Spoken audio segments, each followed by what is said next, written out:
Hungarian rugby, I will say it now, it's about 10 years away from being absolutely massive. Hello and welcome to another episode of Rugby Through the Leagues podcast. Just want to say thank you to everyone that's been following. I know it's been a little while since the last episode, but we've got a great one lined up. This one's been in the planning for a little while, but we finally managed to get a date in the diary because the man that sat opposite through the internet here, Finlay Harrison, is pretty busy. Was with Henley Hawks. Also the youngest head coach of an international side / DOR / kit man, whatever he probably ends up having to do. Finlay, you are obviously part of the Hungarian rugby setup, mate. For those that don't know you, can you just do a little intro? And I think we've got plenty to get into, mate. I think this is going to be a great one. Yeah, perfect. Yeah, my name's Finlay. I'm the head coach of the Hungarian national team. I'm also the director of rugby. Kind of run two roles. It's a really, really great job. I'm only 21. I got appointed when I was just turning 21, so I was 20 when I got appointed. I'm one of the keenest coaches you'll probably meet. My youth comes with a lot of passion and excitement for roles. That's a little bit about me. How at 21 did this come about?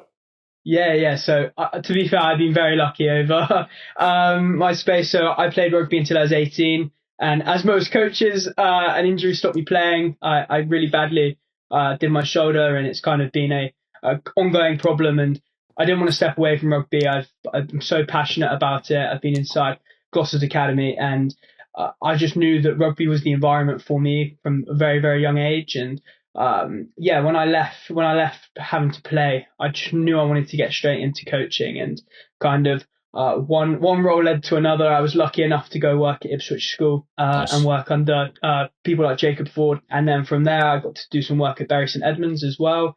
And then when I moved back home, I'm originally from Oxfordshire. I kind of got in contact with the director of rugby at Henley Hawks, Luke Allen. Went there and did analysis, did some skills work, and I met the old head coach of the Hungarian national team, Tom Redfern, and me and Tom are very good mates. He's now the head coach of the Latvia Sevens side, and we met there, and he knew that my background is a lot in sevens, and from there we kind of took it off, introduced me to the president, and as I said, I got very lucky with kind of being in the position I am, and it started from being the head coach of the sevens, and then after the sevens season, they moved me into the 15s, and I do the 15s and the sevens together at the moment. Yeah, that must be probably the quickest escalation to get to an international head coach role from. It really was. Obviously, lots of different things go on in the background. I've been very lucky enough to be mentored by some of the best coaches in the sevens and the 15s world. But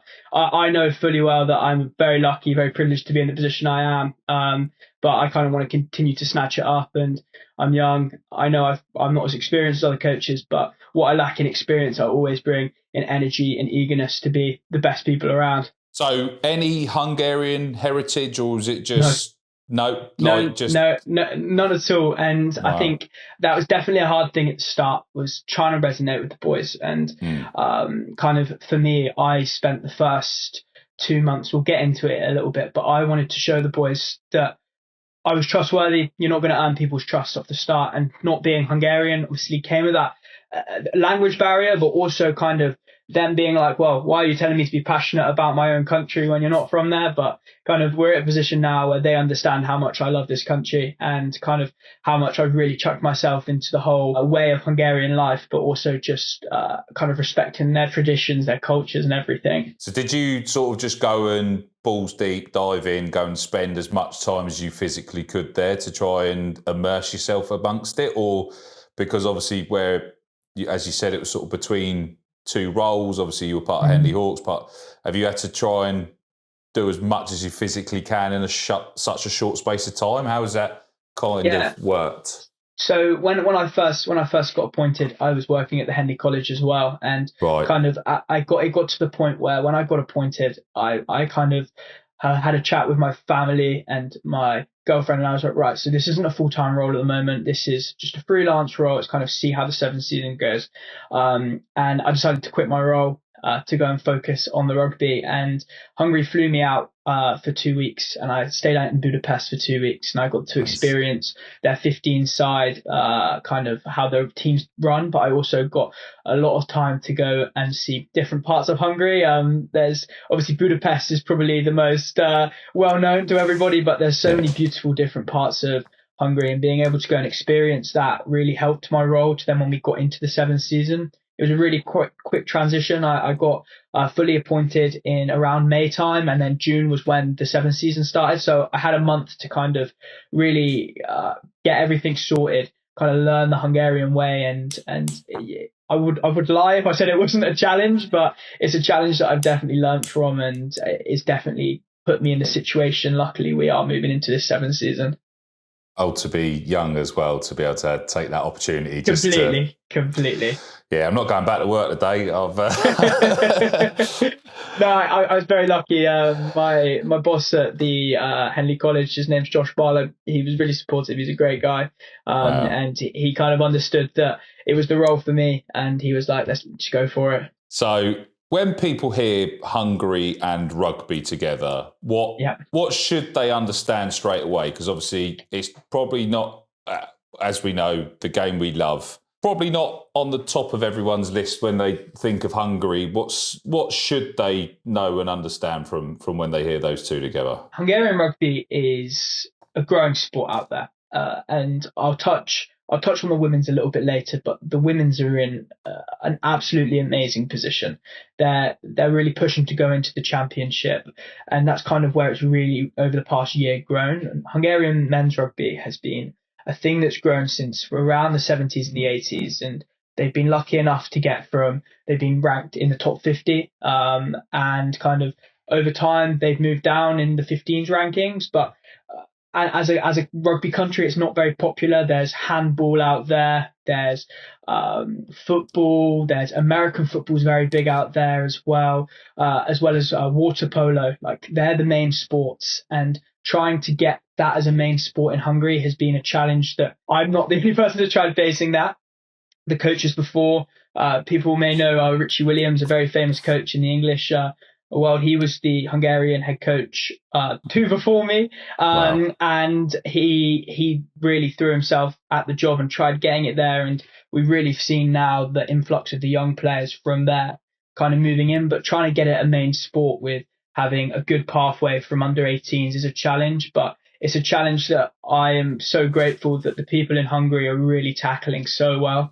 But it sounds like the situation that you inherited was on the right path, rather than you having to rebuild it from the ground up. What's obviously, as your sort of head coach DOR role, what have you now had to sort of embrace from the previous regimes to now bring that next step forward? Because obviously, as we know in the game, we've got to keep moving forward. By the sounds of it, the women's is on the right path, but what have you added to try and change it to the next level again? It's a great question. And when I kind of came into the national team, it would just there had been a new board appointed, so a new president and that, and right. the board before that were very eager for making Hungarian rugby very big, and I genuinely was so grateful for what they did. And kind of when I came in, I had to deal with certain problems that obviously I'm not going to speak about, but being able to make it a sustainable international rugby country. In the seventh season, there's some really exciting stuff that's going to be announced in the next couple of months, from the first time that the national team, this is something that got announced today, we've got sports analysis, to now being able to have them get kit that they get to keep. I took it on in a position where Hungarian rugby was ready to go, and I kind of had to, over the past year, really work hard. Not just me, my team manager Reka, she is absolutely amazing, and we've worked so hard together to find sponsors and be able to kind of get Hungarian rugby to the point it used to be at. Yeah. So obviously, being of the younger generation, shall we say? I'm saying that from being 35, but have you sort of focused more on the availability of sort of AI analysis, stuff like that, to try and reduce the amount of costs to make that sustainable? Because back in the day, you'd probably have to have somebody to send a scout out to watch this. You'd have to try and watch that. The benefits of YouTube and Instagram and all these other bits that have probably made it a lot easier for you to scout without actually having to go anywhere. Is that one of the main ones that you've been able to embrace? One thing that I bring as a head coach that kind of people are like, well, I've never heard of that, is my speciality. I love attacking rugby, but my speciality comes in analysis. So I will lead a team, and I am in charge of how we play, and I will go and watch the opposition. I'll code the opposition, and that's something I really take pride in myself. It's what I've done in every single role I've been in. Yeah. And for me, it's just been kind of finding the players is easy. We've got a really well connected team, and there's obviously new people. We're very lucky. We have 6 or 7 people that are Hungarian qualified that play in the national leagues, to play from either Nat 2 or Nat 1. We also have 2 boys playing over professionally in France. We have 2 boys that play for the professional team in Switzerland, and the rest of them play either Bucks Rugby, Super Bucks Rugby, or play over in Hungary. Nice. And I'll touch on it in a little bit, but kind of Hungarian rugby, I'd always made a promise that I didn't want to, especially when you go to Rugby Europe, you'll see certain teams will just completely load their team with English boys, which I think is amazing. But I've always promised the Hungarian lads that I was never going to cut them out. I think some of them are all of them are amazing players. Yeah. And they compete at that level. They have consistently for years. They could go over to England. They could go over to France. They could go wherever they wanted. But they stay in Hungary. And I've always made it a rule that at least half the team has to be from Hungary when I bring them over. Because I just think I find it hard morally if I was then to bring in a whole team of English players, and I've left people who are playing in the leagues over in Hungary, growing rugby over in Hungary. Yeah. The role models for those younger people, leaving them out of the trophy series each year. It's a kind of a recipe for disaster. I was really lucky. I had the opportunity to go and sort of spend some time with Rugby Club Luxembourg, and most of those lads are part of the Luxembourg side as well. So yeah. I had James Kent on as well, who's their sort of their head coach, and he said most of the players are now recruited within, which is probably one of the best positions that they've been in, because they're Rugby Club Luxembourg. They're playing in the Bundesliga, and then I think they've got 2 other clubs within Luxembourg. So for such a small space. But they've got some other players that go away because obviously they've got to go away for work and stuff like that. But I think when I was speaking to one of the lads, the majority of the squads, like 95% of the squad, can pretty much speak Luxembourgy or whatever the language is as well. With the lads that have probably gone away, come back, and obviously yourself, is most of it done in English at the minute? Yeah, I think obviously parts of it are English, and the one thing I'm really grateful as well is all of the English-based players who have never lived in Hungary have made a conscious effort to learn Hungarian. It's one of the hardest languages to learn, but brilliant. Certain words like igen, which means yes, and nem, which means no, kind of the basic words.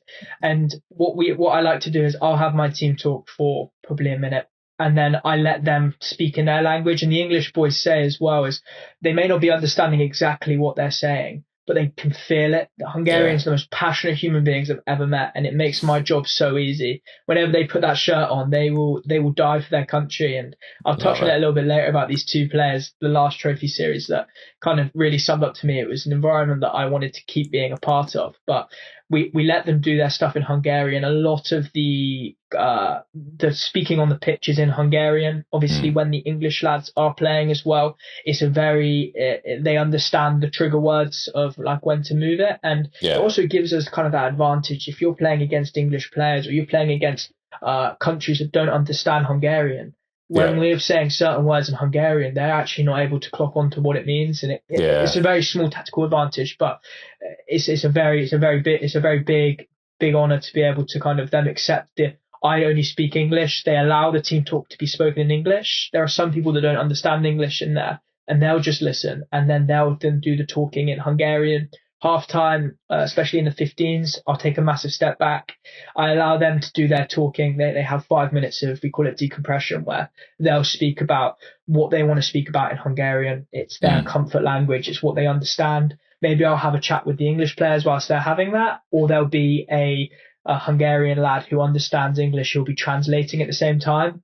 Nice. And we just let them kind of be in their country. It's a privilege for me to be in this position. So why would I then try and dominate it by speaking English all the time to them? Yeah, that's amazing. So obviously, we sort of lightly touched on it earlier, but what are the biggest challenges of trying to grow rugby in what is a non-traditional nation? There are a couple, and I think that the main one for me is, it's hard to say with the pathway. It's getting there. We've seen people like Zalan Cade, for example, Jean Bourcade. Now both of them are playing professionally in France, who have come through the routes. And I think Estagon are a club. They're one of the biggest clubs in Hungary. They get it spot on. They have age groups all the way up, but it's trying to replicate that across consistently around to then be able to bring that pathway.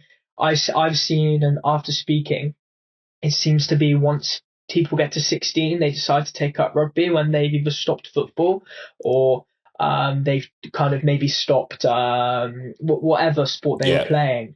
But there's so many good transferable skills. Wrestling's also a massive thing over in Hungary. The ability of, it's one thing that I've found is I haven't had to do much stuff on the jackling side of it or on the breakdown side of it or the tackling side of it, because it's all ingrained for them when they're young. In Hungary, they're taught wrestling from pretty much 4 or 5 years old. They're very passionate. They love their UFC as well. So kind of their wrestling and their jackling ability is just spot on. It's something that they take pride in, and I embrace it. Yeah, that's probably one of the hardest things. So I coach here in Spain as well, and trying to coach people that aren't used to physical contact in that to try and make sure you lock over the top of a breakdown or try and make sure you don't get pushed off the ball so easily. That's probably one of the hardest things to try and implement. So if that's their base fundamental and that's their comfort zone, that's the easiest, probably the easiest bit. The passing bit you can slowly work on and teach, but just that raw physicality is really hard to ingrain into someone that's not used to it. Completely. And I think as well, probably the other challenge, and I won't lie, I'm not fluent in Hungarian, but I'm trying my best. I Duolingo every day, but it's kind of that being able to speak to them is like, I message all of my players pretty much all day, every day, just checking in on them, making sure that they're fine, and kind of getting to know them on a personal level as well, and then having to kind of write it in English or having to get Google Translate to do it, and there being bits of broken, and that's probably another challenge for me. I'm very lucky that my team manager and the president of the union are all fluent speaking in English, but when it comes to speaking to the players that may not be fluent in English, that's probably where my biggest challenge really does come in as well. At least you're trying to change it rather than just putting your heels in the ground and saying, that's it, like a typical English person would, but just shout and point louder. That might work. But how do you prioritise grassroots versus the elite performance over what is your limited resource? As you said, you want to try and keep 50% roughly of the team from Hungary, which obviously the other lads that are coming in have probably got a different level that they play to on a consistent basis. How do you try and intertwine that without a detriment to the overall goal? I'm very lucky with the whole new structure, and it's something that I've been very, very proud to kind of that Hungarian rugby have done. So for years, it's been a Hungarian league where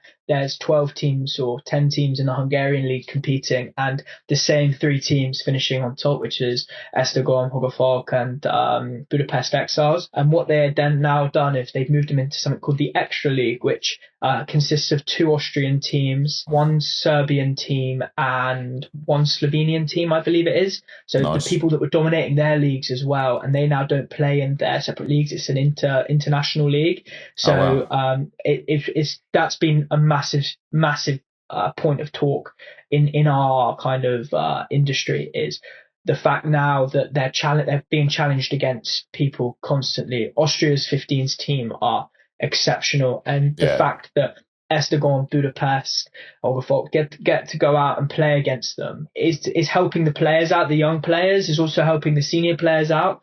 And there's also still a Hungarian league as well.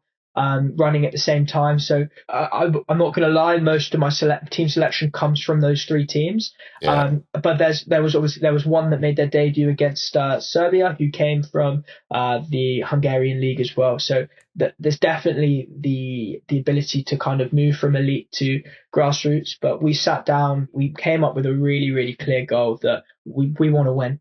And I will, if I can pick the best 13 players, or I can pick the best 23 players that I can, I will. And then I'm constantly watching. I'm very lucky as well that all of the games are filmed over in the leagues.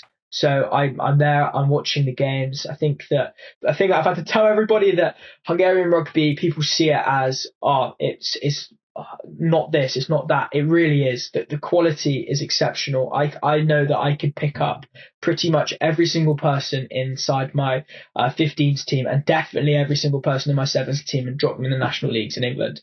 They are all very confident and competent players. But now the problem that Hungarian rugby is going to struggle with is being able to then get the next generation of those confident and competent players coming over, and that's a challenge that we're tackling head first. And it's a really exciting time. And that extra, it's called the extra league, it just has made the quality and the ability of Hungarian rugby, Austrian rugby, Serbian rugby just go up completely. Yeah, so it sounds like they've sort of had like a Super League sort of breakaway Champions League thing, but of a benefit for everyone. Has there been a bit of a detriment though, because have lads tried to leave other clubs to go and play in that upper level? Is there sort of the poaching, not a poaching element, obviously we're not allowed to, but like no, it's all right. That's you kind of still a detriment to that league to be able, because obviously they're classed as the big three sort of thing, aren't they? Yeah. And it's something that, again, I'm very open and honest about, is in Hungary, they are very passionate about their clubs. When someone's born in a club and they grow up in a club, they will not move from that club. They will stay at that club. Nice, and love that. It's to the point where it's something that's changed since me being in the role, which I'm very grateful for. But people used to rather play for their club team than the international team.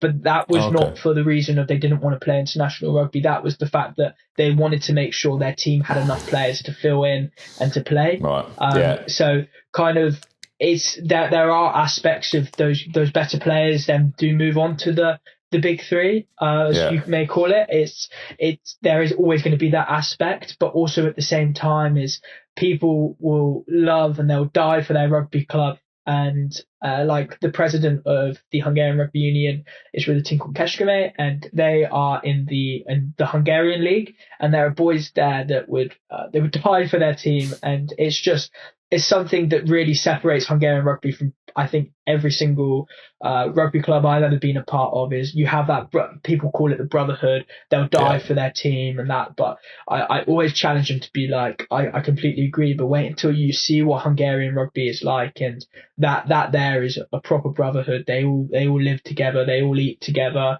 They all kind of do everything together, and it's amazing. We try and keep it as close as possible. But yeah, sometimes you do get the aspect of people moving on to Esztergom and people moving on to Budapest.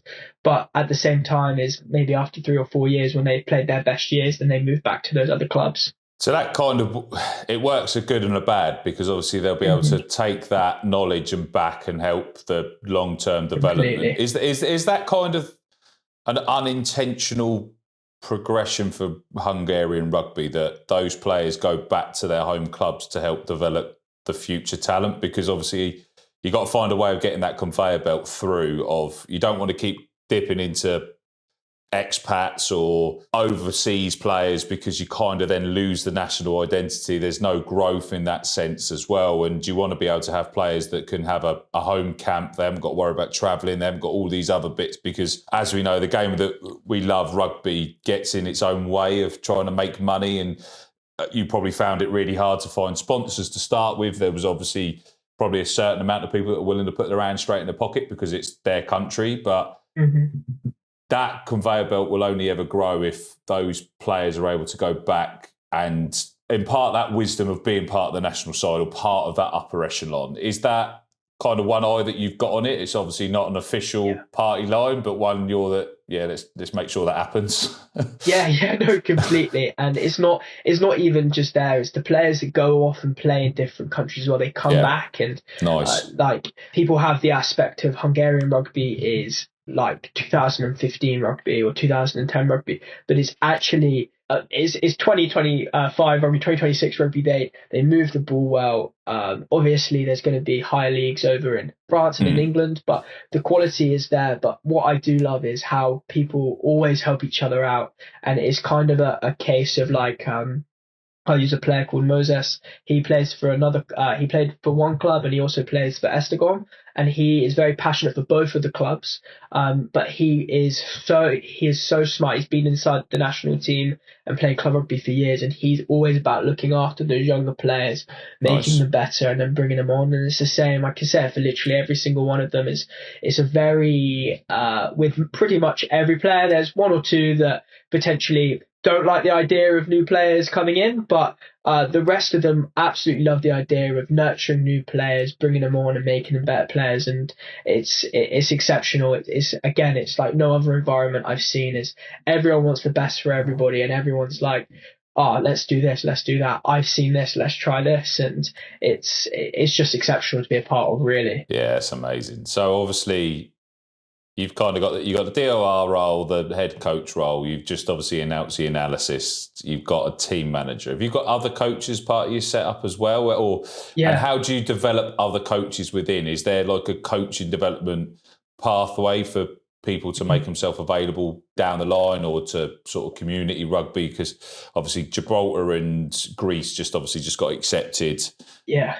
They've just announced that obviously now they're able to do Rugby Europe coaching courses. Is there a long-term vision to develop within Hungary? Because obviously I'm sure they probably love what you're doing, but they probably don't want a long-term solution. They want to promote from within. That's kind of that's the only way the national identity can grow, and taking top class coaches over there to coach them is the only way that will gather pace as well. The board have got it spot on. There's people, I have nothing bad to say about anybody inside that country. They are so spot on with coach development, first aid. They do so many other courses, the Rugby Europe ones, the World Rugby ones. Nice. And there's the refereeing's massive out there as well. The amount of people that leave rugby wanting to be a referee, and the referee qualifications. The pathway is exceptional, and it's not a case in Hungarian rugby, you finish rugby and you're out. There's so many different routes you can go down. There are coaches that obviously have been in their roles for a while, but at the same time, like, Esztergom are one of the best teams in the country, and their head coach Darius is he's not young, he's I think he's around between like 20 and 28. He's the head coach. They've been a powerhouse for years. He still plays as well, but he wants to focus on his coaching, and it's something that's come within. And for me, kind of using people like that is amazing. And I can't say too much. Like the Hungarian sevens is the priority, especially under me, and it's somewhere we've always said. And the goal this year is to win a medal at one of the competitions, so to finish third or second or first in one of the competitions. And with the players that we have available this year compared to last year, where we only had 11 players available and we had to play with 11 players when we were playing in the sevens, to now having over 30 people wanting to play for the country. It's a massive pathway, and the coaches that I have that I'm having communications with, and we're just waiting for them to sign the dotted lines. It's really exciting, not just for myself. I get to work with some amazing coaches, some amazing players, but also the Hungarian players get to play with people who they kind of see as role models inside Hungary, but also some familiar faces, hopefully. So I'm really excited about hopefully the coaching team that I have this year. It makes my job easier, but also I'm very young, and I always have this mindset from when I was 18 all the way until I stopped coaching is you'll never stop learning. I'm never going to take control of a whole thing. I'm all about delegating and making sure different players have different roles, but making sure my coaches have something that they can be accountable for. I think this year I've been like, right, the coaches that I've been speaking to, I've been like, what do you want to be in charge of? I want to get the best out of you guys, and then I'll then kind of slot myself in where's needed. And that's what I feel like is going to create a high performance team. I've spoken to the players. What do they want from the Sevens season? And we built our game plan around that. And I think that's what's going to create our high performance team and our high performance environment, because we've got coaches being held accountable and doing something that they enjoy. And we've got players buying into a system and something that they believe in from the start. And I think that that's what's going to be able to create that buy-in from the start and hopefully win us a medal at some point this year. Yeah, it's amazing. I'm guessing you guys are going to do like the Rugby Europe 7 circuit stuff. Yeah. Yes. Yeah. So we do the trophy, and 2 years ago they finished fourth, which was their highest place. And the girls finished, I think, third last year. Nice. So we're definitely there. Last year we didn't have our best year. As I said, we went to Croatia with 11 players. Yeah. And then after the first day we lost 2 to injury, and we were really backs against the walls. And as I said, I kind of had to really, really dig deep in that first year of my role. But now being able to, I'm sat down, I'm having chats with the team manager and being like, oh my God, we have 30 players we can pick from this tournament. It's just such a nice thing to be. And then the girls, I don't have too much involvement in the girls. They've got it pretty locked down, and they're really pushing. And I look at the quality of them. They could be a championship team easily. Does that come under your role as DOR, or have you? It does, but you've kind of like it's already being dealt with. I don't want to ruin it. Sort of. I kind of when I got appointed, it was especially to focus on the men's with the 7s and the 15s. And when I was speaking to the president about when the appointment happened, I didn't want to tread on any toes inside the girls section, because there are people in that section that have got it spot on. They have a whole team, and they have a whole program which helps the girls get ready for the 7 season. They're not playing 15s; they're just focusing on 7s from September. And for me, as a director of rugby, I'm not going to sit there and take credit for what they're doing, because that is all on Gabor and all the other coaches and management that are in it. They're doing a great job, and I don't want to come in and be like, no, I want this, I want to change this, because I've always got a big mindset of if it's not broken, let's not try and fix it. Let's let them do their thing. And I think that what they're doing for not just the country but for the girls inside of it is just exceptional. I was going to say, it sounds like you've got your work cut out on the 7s and 15s on the men's side, so it's yeah. So obviously you sort of lightly touched on it. You've got a way of rugby that you want to play, which was attacking rugby. I'm all in for that. I love that. I try to install that as you score more points, you win. Simple as that is my mindset. But was there much of an adaptation, or have you had to bring in other coaches? Have you sort of had to upskill lads? Have you had to go and look at other options for players to suit yours, or have you had to just make it fit and develop it over time? How's it gone? So I sat down after the second leg when we were in Moldova, and I sat down and I went, how am I going to get success in this year? And after speaking with the players and what they wanted, I went in last year, and lots of teams saw it. I wanted to play a really high risk, high reward game, lots of offloads. Didn't want to play the normal style of just moving it edge to edge in 7s as most teams do. I wanted to be different, and it was either going to work or it didn't work. It worked in Croatia. It definitely didn't work in Moldova. And then I sat back and was like, do you know what? How am I actually going to bring their strengths in? And watching the games back and watching the league games back, watching the 7s league game back over in Hungary, the breakdown is somewhere where they come alive. And the transition in Hungarian rugby from breakdown to scoring tries is spot on. And that's definitely something. And every team, I'm not scared to say it, every team that kind of watches us, it would have been something they would have looked at, is how good the breakdown is around Hungarian rugby and how quickly they can transition from defence to attack. Yeah. And that is kind of where our ID comes in. We want to be known as the best team in transition on the 7 circuit. We want to be known as the best transition team in the 15 circuit. And obviously there's going to be times where it doesn't work, but I'm very keen to continue to build on something that's a massive strength in Hungarian rugby. It's something that the boys love. If I said to them, right, you've got the license, I remember I did it my first game in Croatia. I said, lads, no Jacqueline, we're just going to ice. We're going to go 6+1. We're going to have one in the backfield.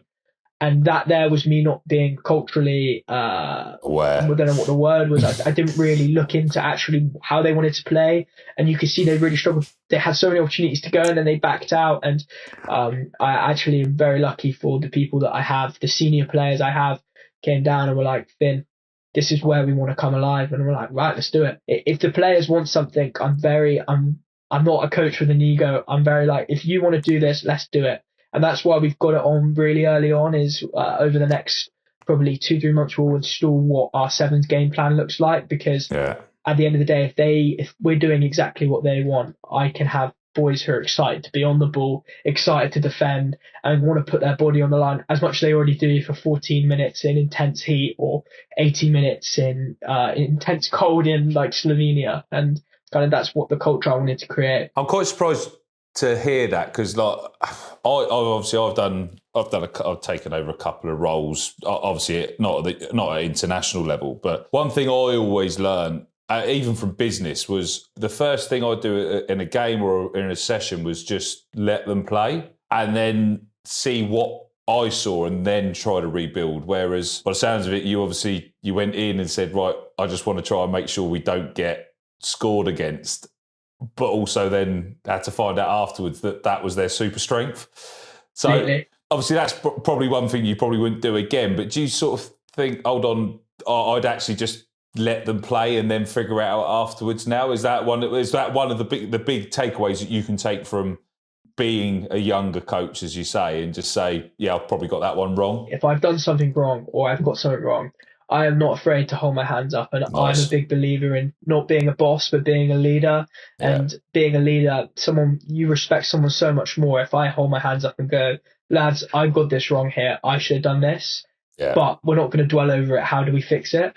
And it's something that I found so powerful early on in my career, just being a bit vulnerable with my players. Yeah. Not too vulnerable where they can don't want to take advantage, but to the fact where they know that if I think I've got something wrong, or I know I've got something wrong, I'll let you know and I'll be like, I'm sorry. And then I'm all about how do we fix it, instead of then going, no, I said this, we must do that. I've been in changing rooms with coaches like that. I've been as a player, as a coach, and it loses the dressing room. So for me, I've always wanted to build a good relationship up with my players, and having that little bit of vulnerability is something that I was taught actually at the Henley College, was be vulnerable with players, not vulnerable like everyone thinks, but emotionally be like, I got that wrong. Okay, how are we going to get better? And it just brings that extra bit of confidence, that extra bit of leadership into your role. And people are like, you know what, I'm playing for someone that can admit when they're wrong, but also is going to tell you when they're right as well. I know when I'm right and I know what I want. But at the same time, if that then becomes the wrong answer, I'm always happy to go,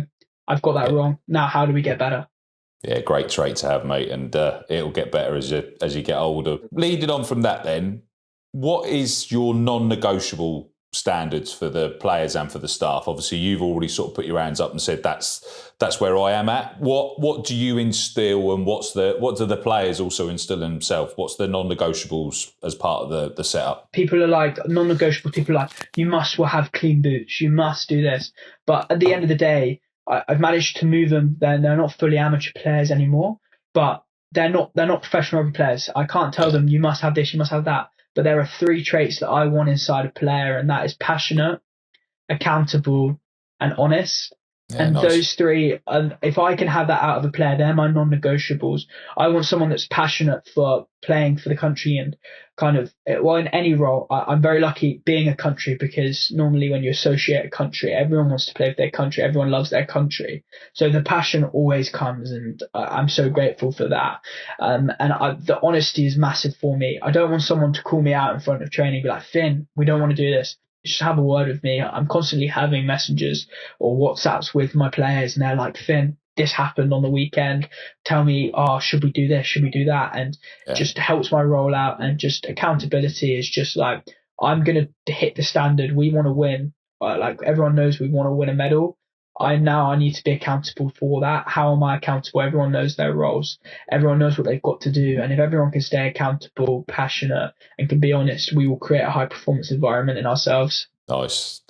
So obviously we've covered the playing identity, the non-negotiables. How are you trying to change the public perception as well? Because obviously to try and build that rugby culture, within what is probably, like every country, a football-dominated country as well. You got to find that way. Do the media buy into it? Do you get much media coverage, etc.? How does that work over there? So kind of the way it works is it's something that I've really pushed as well. Being young, I understand social media, and also I'm not afraid to put myself in the spotlight. I want to grow Hungarian rugby. I want people to go, oh look, Hungary are playing on Rugby Europe, let's watch it. And for me to do that, I need to be able to, not just in Hungary, but in England, in different countries, is go to media outlets, be interviewed, do podcasts to help grow on my side. And then the players are doing a great job at it as well, as the social media presences that they've got, the way they represent their country in their different countries. And like, I always say it in England is like, the amount of people that watch Hungarian rugby inside England is unheard of. Is always when I'm looking at the end of the year how many percentage of people are watching Hungarian rugby, but that's just come through people being passionate about their friends and their families who play same with Hungary. Is like we have people that travel, like in Croatia we had 5 people travel from Hungary to Croatia to watch the tournament. When we played against Serbia at home, we had a massive crowd, and kind of it's great, but I want to get it to the point. It might not be me, and I've always said this, I want Hungarian rugby, I want to be able to look back if I'm not there in 10 years time, 20 years time, which I probably won't be. I want to look back at it and be like, wow, it's where we wanted it to be. And I always speak so highly of him. Luke Allen at Henley Hawks, he taught me this thing when I first started, is if you can leave somewhere a little bit better than when you first went, then you've done something great. And that's kind of been my thing, is I'm doing everything I can on my side. I will keep promoting it. We'll push it on social media. We'll get more people down. We'll get more people trying out rugby. We'll get more people watching the streams. And from that is where it grows. And the sponsors are helping. We've got some really big sponsors coming in this year, which is obviously going to attract, hopefully, watch time. But for me, in a dream for me, and again, it probably won't be me involved, but I would love to see on the sevens, and they have the ability with the young players they have in, and the quality of players that are Hungarian qualified, is I want to see them at the Olympics in years to come. I want to see them in that championship in years to come. People call it deluded. I remember speaking to somebody who was inside another national team, and he was like, mate, come on, you've got to be realistic. But realistic is comfortable. I don't like being comfortable. I'm always, no matter what environment I'm going to be in, I want to be the best. I want Hungary, whatever 7th team I'm in, but especially Hungary, I want them to be in the Olympics. When I was in National League clubs, I want them to move up to the league. I want them to be a championship team. And if I was just comfortable being like, no, I'm happy being a mid-table team, or I'm happy staying in the trophy series, then that's not what they need. A leader is someone who's passionate and optimistic. And I think at the start, the boys were a bit hesitant, like, who's this crazy guy saying this? But it's something that they started really building into and believing, to the fact now where instead of having 3 or 4 players that believe that we can win a medal this year, to now having 13, 14, to all the way up to the 30 players that are involved being like, no, we are going to win a medal this year, to, oh, right, in this many years' time, is Hungarian rugby going to be in the Olympics? People believing that. That's what I want. And I always am a very optimistic person, no matter what I do. But I'm a passionate, optimistic guy, and I want the best for the country. And I'll continue to push for it, and I'll always be optimistic and grow, and I'll come on podcasts, and I'll do media outlets showing them kind of what Hungarian rugby should be like, and just come and watch it. Give it a watch. When we're playing, just watch it on the stream. If you don't like it after 15 minutes, which I highly doubt you won't like it, right, then turn it off. But as long as you're watching, showcase how exciting Hungarian rugby is, and also how physical it is. Yeah. It's very much like the All Blacks, isn't it? Where you've got to leave the shirt in a better place than you took it on. So, funny enough, you said that about people buying into what you say. I previously interviewed Thomas Appleton, the Portuguese captain. Yeah. And he said in the lead up to the World Cup, they were however many days out from playing Wales, I think it was, in the opening game. Mm-hmm. And the first day in camp, he went in and he said, we're going to beat Wales. And everyone was like, fuck you talking about, you lunatic. Yeah. A week later, 2 or 3 of them started doing it. But a month or so into the camp, everyone was saying, they obviously lost, but everyone started buying into it. And then they still got one of the best results in the tournament, obviously getting the draws and getting into that Completely. position. But it's, as you say, it's momentum. Once one person picks onto the other person, it gathers and it gathers and it gathers, and there's not just one person that's passionate about it. It's then a whole group, and a group can make that change. It's harder to do it one person, but once you get everyone to buy into it, you crack on. Completely. And I will go down fighting from my last day with the Hungary Rugby Union to the fact that, do you know what? I will say it, this could be one of the best teams in Europe. We're ranked in the top 20 for sevens at the moment. Yeah. This is obviously me speaking sevens. So we're at top 20. Why can't we be in that top 10 in 3-4 years' time? And there were some sour apples about it, and they're not involved in the setup anymore. I would rather have 30 players who believe in one goal, who are passionate, over-optimistic.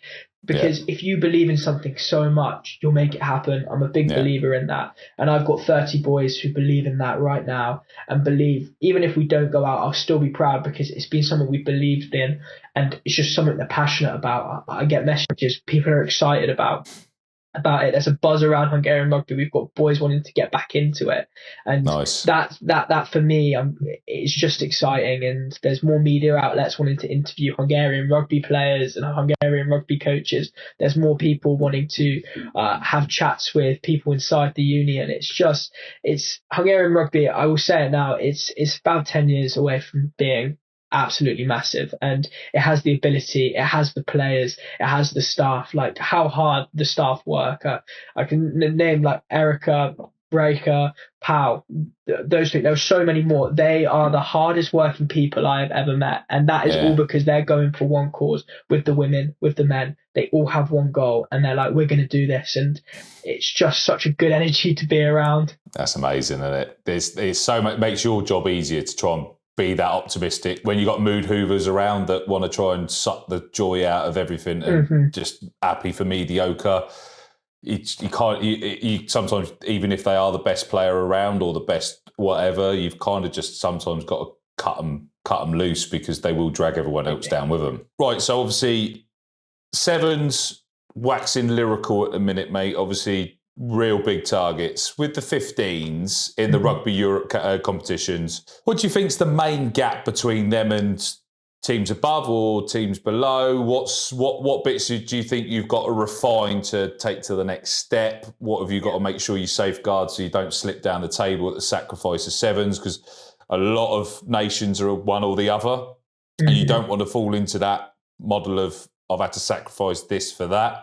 You want to try and push all of it together, don't you, really? Completely. And like with the 15s, I think we're 78th in the world, right? And then with the sevens, we're 20th in Europe. I don't know what we are in the world for sevens, but the way that I look at it is just being able to be sustainable and being able to get to where Belgium are, for example, or where Poland are, for example, where they can do dual.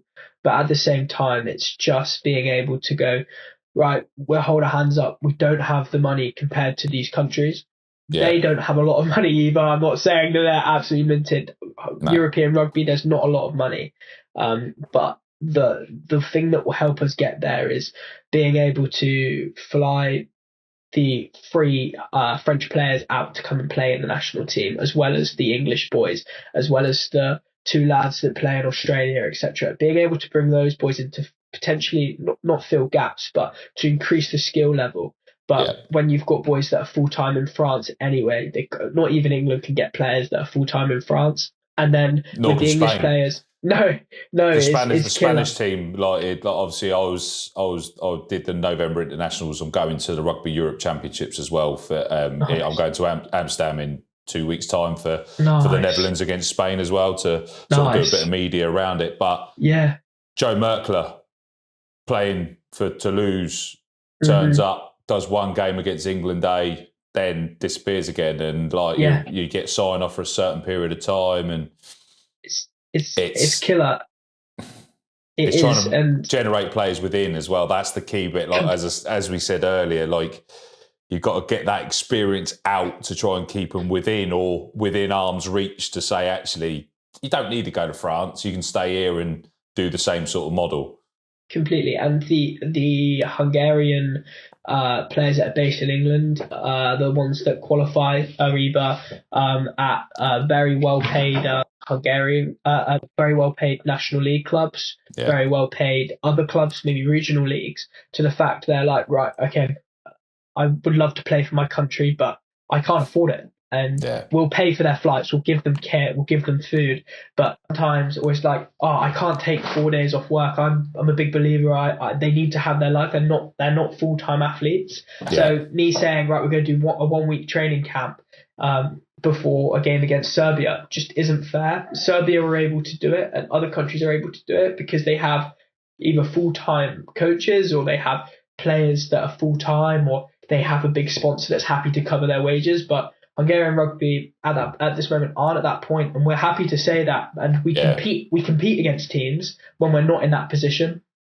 And I think until we're able to have the money, and it's probably such a normal answer that you get in these situations, but until we have the money, it's going to be really hard to compete, because I can't expect every single lad to take a week out of work unpaid to come and play for the country because they love it. They can do that for the seven. They'll either have to pick the 7s or the 15s. And I want to be able to get to a stage where, right, we're a comfortable 15 side, which we are. We're going to win games. We're going to lose some games, but also can we be a really successful 7 side? And the benefits that I've got, I can't say at the moment, it hasn't completely been announced, but the 7s were moving in that direction where people can take time off work and stuff like that. But the 15s wise, it's hard, because getting that buy-in, especially as I said, how passionate people are about their clubs over in Hungary as well, and then getting people to kind of play for the country or travel to Slovenia or away and then come back and then work the next day. That's where my difficult bit comes in. Yes.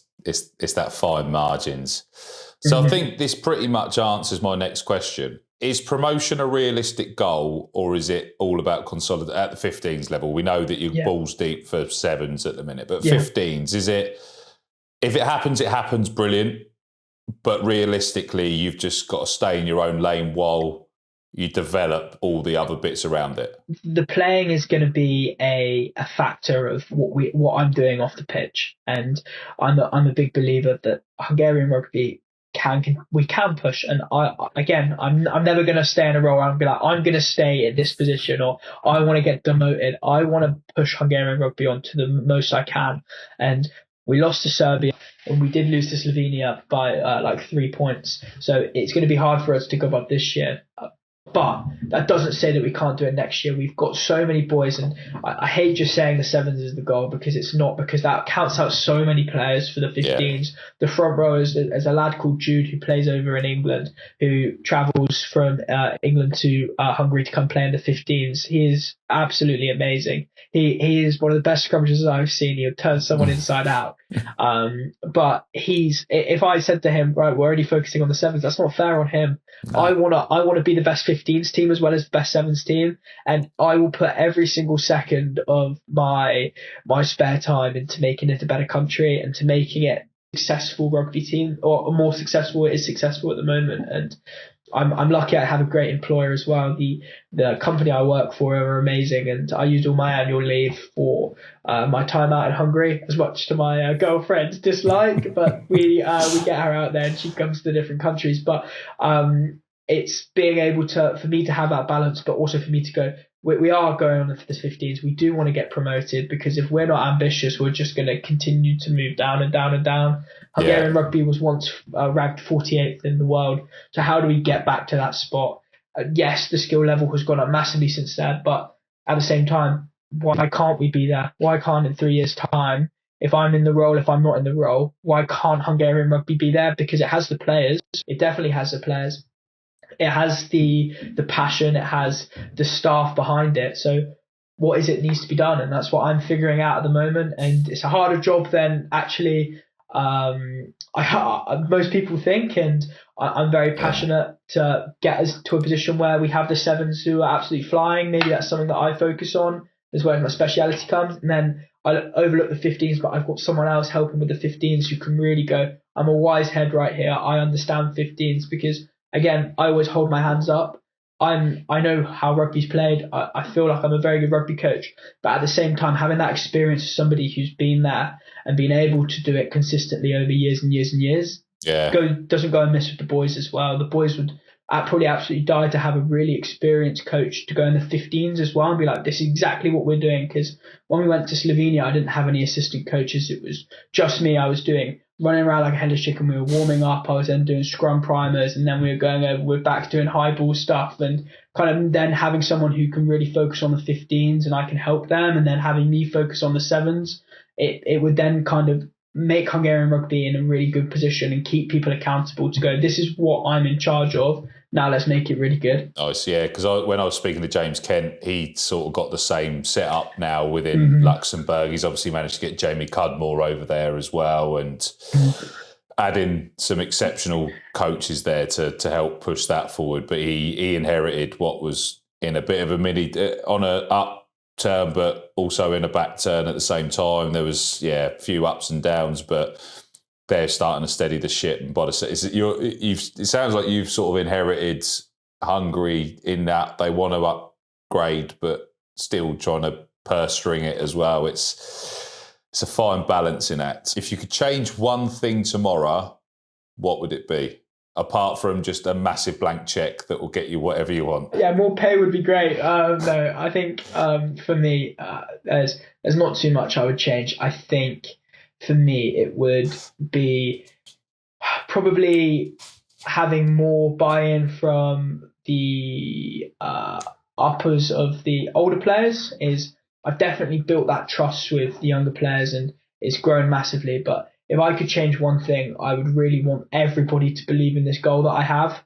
Yeah. If that could be it, I genuinely, I know I'm in the dream setup right now. I absolutely love this country. I think that the people that play inside of it, the people that qualify for it, are genuinely some of the greatest human beings I've ever met. And I would genuinely go to war for them. And I know that pretty much all of them would go to war for me. And that is amazing. But if I could have just those older players to really believe in that one goal, it would make me the happiest person on the circuit, because I see so much potential in this team. I see so much potential in the country, and everyone else sees it. But then if we can have some more experienced heads to go, you know what, I actually see this. How can I benefit? I'm going to do one more year and help out. I'm really lucky. I've got one of the ex-players who's older.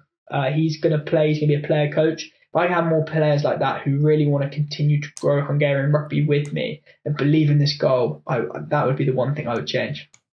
Love it. I wouldn't take it personally though, mate, because there is a lot of older generation or just older people don't like somebody younger coming in and completely.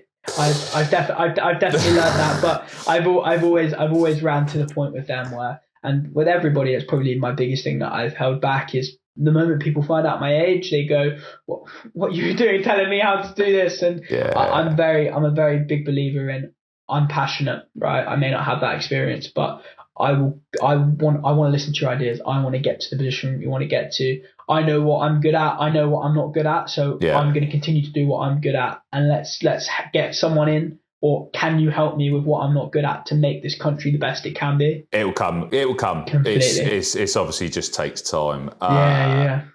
Finn, it's been amazing, mate. I really appreciate your time. Cheers. One last thing, then we'll leave it on this. We'll leave it on this one. What message would you put out to players, coaches, potential sponsors, anyone that wants to be involved in Hungarian rugby?